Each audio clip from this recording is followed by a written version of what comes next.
I have a message for all you people who are celebrating and mocking the death of Charlie Kirk.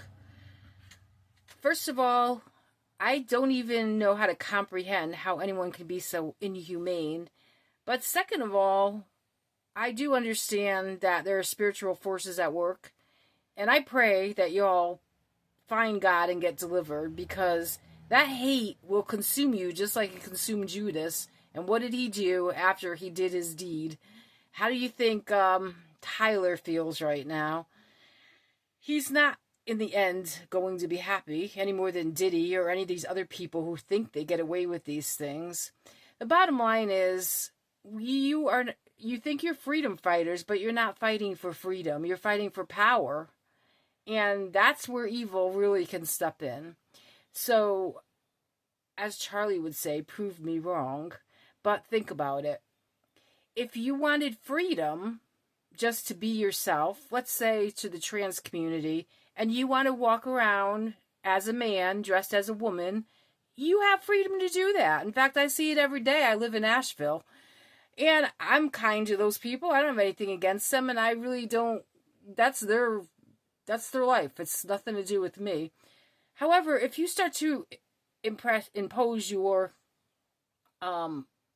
thought processes and tell me I have to think like you, then that's where I draw the line. Because when I see a man dressed as a woman, I see a costume. That's what I see. And that's not hateful to say that. That's the truth.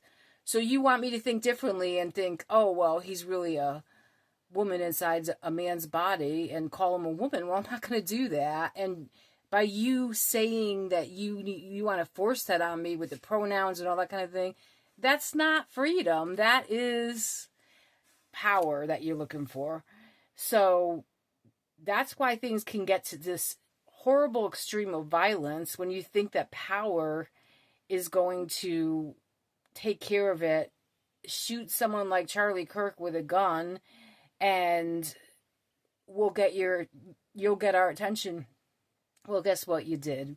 You got our attention so big that there's a whole big movement now. And it's never going to bring Charlie back. He's a young guy. Like, I have kids that are in between, or he's right in between the two ages of my children. And it just breaks my heart. I mean, to lose a child like that and with so much promise. And you talk about compassion. How do you not?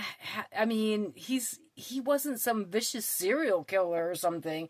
He was just sharing opinions. He wasn't stomping on your rights. Okay, maybe he was a little bit, like, to the point of the kind of rights you want, like in California, where they take a teenager and in this public school system and take them to what they call a safe place, and then they talk them into transitioning behind their parents' back and take away the authority of a parent. Again, that's power. That's not freedom. And women's sports being overtaken by men, obviously not fair. Thank God that's over with. And then there's the men in women's locker rooms. Okay, I don't care if they think they're a woman. The woman sees them as a man, and that's threatening to them. We don't know what these women have been through. We don't know how they feel. And they shouldn't even have to think about it. We need separate restrooms. I mean, it's obvious. That's the way it should be. So, again, it all comes back to, it's not about you fighting for freedom. It's about you fighting for power. And that is not going to unite this country. You need to realize that and to understand that we're not going to change our way of thinking to make so we don't hurt your feelings. It's not going to happen.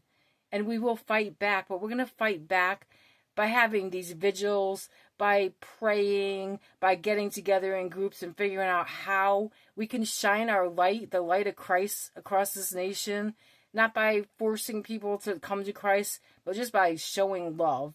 And that's truly what it's all about. And that's what you say you stand for. But true love does not kill for your own agendas. So I just want to say, God will forgive you when you come to him. Judas had many chances to get forgiven. And even at the Last Supper, Jesus made it really clear to him that he knew he was going to betray him. And Judas decided to do it anyways. And it says in the Bible that Satan entered him at that moment. So some of you are on the fence. Some of you are playing around with this stuff. Get off of it and get right with God. And I'm not trying to force you to be a Christian.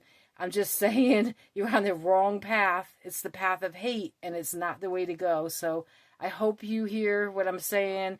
And I hope you really fight for true freedom. My favorite scripture in the Bible is, where the Spirit of the Lord is, there is freedom. And that is the truth.